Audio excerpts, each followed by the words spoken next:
এই বাংলাদেশকে বাঁচাতে হলে আর কাউকে ভরসা নয়, আমাদের প্রত্যেকের হতে হবে সাহসী কণ্ঠ। দুর্নীতি যেন মাথাচাড়া দিয়ে না দাঁড়ায়, চাঁদাবাজ যেন রাস্তায় না নামতে পারে, অপরাজনীতি যেন আর জন্ম নিতে না পারে।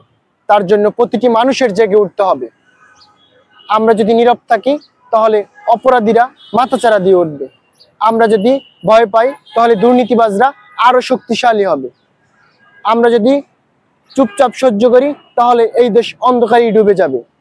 কিন্তু যদি আমরা একসাথে দাঁড়াই তাহলে কোনো গডফাদার, কোনো ডাকাত, কোনো চাঁদাবাজ এই বাংলার মাটিতে টিকে থাকতে পারবে না।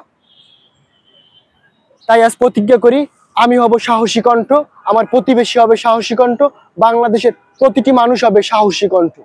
কুটি কণ্ঠ যখন একসাথে গর্জে উঠবে তখন অপরাধ পালাবে, দুর্নীতি ভেঙে পড়বে, অন্যায় চিরতরে ধ্বংস হবে। বন্ধুরা, ভয় নয়, সাহস চাই, চুপ নয়, গর্জন চাই, একজন নয়, পুরো জাতি সাহসী কণ্ঠ হয়ে উঠুক। তাহলে আর কোনো অপরাধ মাথাচাড়া দিয়ে উঠতে পারবে না। সত্যের জয় হোক, জনতার জয় হোক, বাংলাদেশের প্রতিটি মানুষের জয় হোক। সবাই ভালো থাকুন, সুস্থ থাকুন, ইমরান নির্ভীক কণ্ঠের সাথে থাকুন। সকলকে অসংখ্য ধন্যবাদ।